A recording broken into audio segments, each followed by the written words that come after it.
Next है Wavell योजना। Wavell क्या है? हाँ, वायसराय।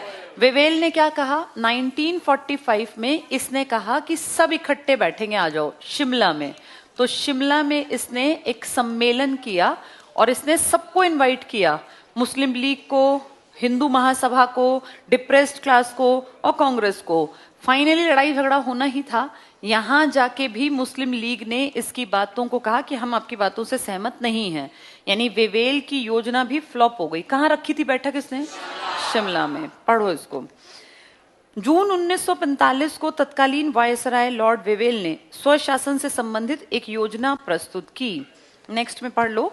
वायसराय ने स्वशासन की मांग और वायसराय की कार्यकारिणी में हिंदुओं और मुसलमानों को बराबर संख्या में स्थान देने के सवाल पर, क्या हो रहा था ये?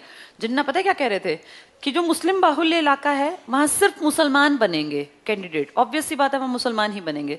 लेकिन इनका कहना था कि हिंदू बाहुल्य इलाकों में भी हमें बांट के सीट दो, बंटवारा करो। हिंदू बाहुल्य में भी, मुसलमानों की सीट तो हमारी है ही है। जो तुम्हारा हिंदुओं का इलाका है वहां भी कहीं कहीं मुसलमान थोड़े बहुत रहते हैं ना, वहां सीटों का बंटवारा करो। तो हमारे देश के जो बाकी लोग थे वो कह रहे थे कि तुम्हें जो तुम्हारा बाहुल्य इलाका है वहां ठीक है, तुम्हारा ही आदमी बनेगा, पर हिंदुओं के में भी तुम्हें आरक्षण चाहिए अलग से। तो इस हिसाब से तो तुम्हारी पॉपुलेशन हो जाएगी कम और तुम्हारा रिजर्वेशन हो जाएगा ज्यादा। कायदे से क्या होना चाहिए? जिसकी जितनी आबादी उतना ही तो आरक्षण मांगने का हक बनता होगा। आज अगर हम देखें, एससी को हमने कितना आरक्षण दे रखा है? 16, एसटी को 8%, ओबीसी को 27%। तो इनका आबादी में प्रतिशतता भी तो इतनी ही है। अब सोचो, एसटी कहने लगे कि हमें 80% आरक्षण दो, तो सही है या गलत है? गलत है भाई। तुम तो सारे लग जाओगे, बाकी लोग बेवकूफ थोड़ी ना है। जितनी आबादी उतना तुम्हारा हक।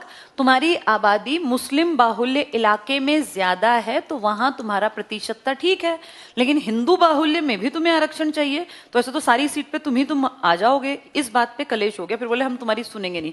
एक्चुअल में बात ये थी कि जिन्ना को हर बात पे टांग अड़ानी थी, किसी भी तरीके से उनको हाँ नहीं करनी थी। तो कभी कोई फालतू की बात, कभी कोई अलग होना था। बेसिक बात ये थी। पढ़ के देखो। वायसराय ने स्वशासन की मांग और वायसराय की कार्यकारिणी में हिंदुओं और मुसलमानों को बराबर संख्या में स्थान देने के सवाल पर 25 जून 1945 को शिमला में एक सर्वदलीय सम्मेलन का आयोजन करवाया। सर्वदलीय कौन कौन थे फिर इसमें? सब आ गए। हिंदू महासभा, डिप्रेस्ड क्लास, मुस्लिम लीग, कांग्रेस, बाकी जितने संगठन थे। आगे पढ़ना। 25 जून 45 से 14 जुलाई 45 तक चला शिमला कॉन्फ्रेंस। इसको टिक कर लो। आगे जाके शिमला समझौता भी होगा 1972 में, लेकिन ये शिमला सम्मेलन है। अलग बातें हैं ये। शिमला सम्मेलन करवाया था वायसराय ने और शिमला समझौता हुआ था लड़ाई के बाद।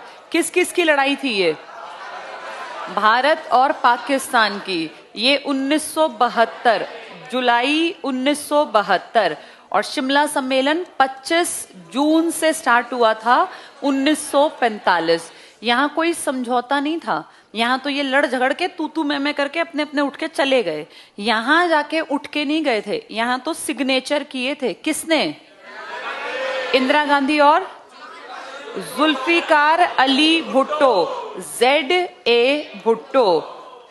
कितनी अजीब बात है। देखो, यहां भी सब बैठे थे समझने के लिए, लेकिन इस सम्मेलन का नेट रिजल्ट आया था 0, क्योंकि कौन अड़ गया था? जिन्ना अपने एरिया में तो सीट चाहते ही थे। भारत के हिंदू बाहुल्य में भी आरक्षण की डिमांड। शिमला समझौता पाकिस्तान की जरूरत थी, हमारी नहीं, क्योंकि पाकिस्तान बुरी तरह से घिर गया था। कौन से युद्ध में? 71 में। फिर 72 में ये हमारे देश आया हमसे समझौता करने, और फिर हमने संधि में ये एक शर्त रखी कि तुम पूर्वी पाकिस्तान को अलग करोगे। और तब कौन सा देश बना था? बांग्लादेश। 1972 में ही तो जन्म हुआ था बांग्लादेश का, जो पूर्वी पाकिस्तान से निकला था। तो वही है ये शिमला सम्मेलन।